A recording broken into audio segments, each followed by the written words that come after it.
When a modern conflict kicks off, the first things to get hit are almost always the cell towers and the fiber optic cables. In just a matter of hours, an entire nation can be thrown into digital silence, and that's exactly what happened during the invasion of Ukraine. But here's the thing, that silence didn't last. In this explainer, we're going to dig into the real-world impact of LEO satellites during this war and see how they literally transformed modern warfare. All right, so here's our game plan. We'll start with that initial communications blackout. Then we'll look at the lifeline that came from space. We're going to explore how it totally transformed modern warfare and made decentralized field ops possible. After that, we'll see how it helped rebuild civilian connections, and then, we'll wrap it all up with the core concepts and a recap to make sure everything sticks. Okay, so let's set the scene. The conflict starts, and right away, Ukraine is facing this huge problem. How do you communicate when your entire infrastructure is the #1 target? Just imagine this for a second. Key cell towers are down. Fiber optic lines are cut. The country's entire digital nervous system is basically under attack. The whole point is to isolate the nation, right? To cut off the military from its command and the people from the rest of the world. And this creates a state of near total digital silence. And it happens incredibly fast. But that silence, it was broken. And the solution didn't come from the ground. It came from low Earth orbit, with the activation of the Starlink satellite constellation. Now this right here is a really important idea, strategic dependency. See, Starlink was turned on after a direct request from the Ukrainian government, and almost overnight it became absolutely essential.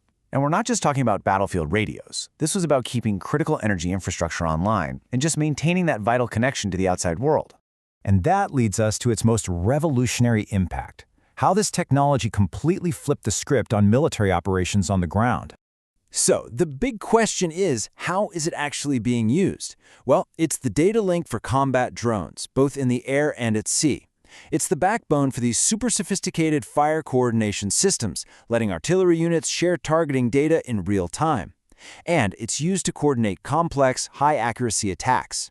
What's amazing is that the system has proven to be remarkably resilient, staying online even when things get intense. But it's one thing to have a piece of technology, and it's a completely different thing to deploy it effectively. The real key here was a decentralized and super mobile approach. The sheer scale of the deployment is just mind-boggling. We're talking over 23,000 systems in operation. The Starlink dish has become a standard piece of kit for military units, almost as common as a rifle or a radio. And it's that massive distribution that makes the whole network so hard to take down. So how's it actually used in the field? Well, first, it allows for very quick and responsive communication with commanding officers. Can't overstate how important that is. Second, it's used to beam surveillance photos and live video feeds from drones straight to the people who need to see them. And third, it gives them incredible resilience. As long as you can see the sky, you've got a connection, even when you're on the move. And this table just lays it all out perfectly. Just look at vulnerability. Traditional infrastructure is super high, easy to destroy. Starlink, it's low because it's a distributed mesh. What about mobility? Traditional is static, but these LEO systems, they work on the move. And setup time? We're talking minutes versus weeks or even months for repairs. It's a total game changer. But the impact goes way beyond the battlefield. The same exact technology that's coordinating attacks is also being used to put communities back together. Think about this. When an area is liberated, one of the first things that needs to be restored is communication. Starlink dishes are often the very first tools brought in to reconnect civilian populations, letting families call their loved ones and get access to critical information. It also helps local governments get back on their feet and coordinate recovery efforts. It's a lifeline for both personal and societal recovery. It's huge. Okay, we've covered a ton of ground.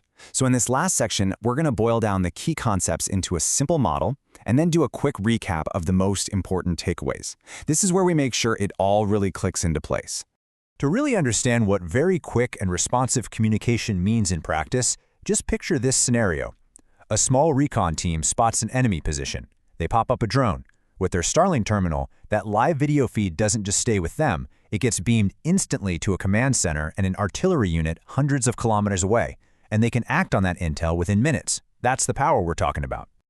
So now, let's break that process down into a simple diagram, something you can really visualize. We call it the tactical data loop, and it all starts on the left with step 1, the sensor.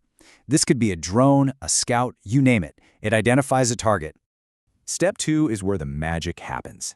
The data from that sensor, the location, the video, all of it, is sent straight up to a Starlink satellite, zipping by in orbit. And for step 3, that satellite immediately bounces that data right back down to the shooter on the other side. Maybe it's an artillery unit or a command post that can actually take action. And boom, there you have it. The loop is complete. This simple diagram shows you exactly how LEO satellites close that gap between seeing a target and doing something about it. This is what real-time coordination looks like in its purest form. So let's do a real quick recap. Starlink became a strategic necessity after that direct government request. It was absolutely critical for warfare, connecting drones and allowing for real-time artillery coordination. With over 23,000 terminals out there, it delivered resilient, mobile intel sharing, and finally, it's serving as a totally indispensable lifeline for restoring communications in liberated civilian areas. So, I'll leave you with this to think about.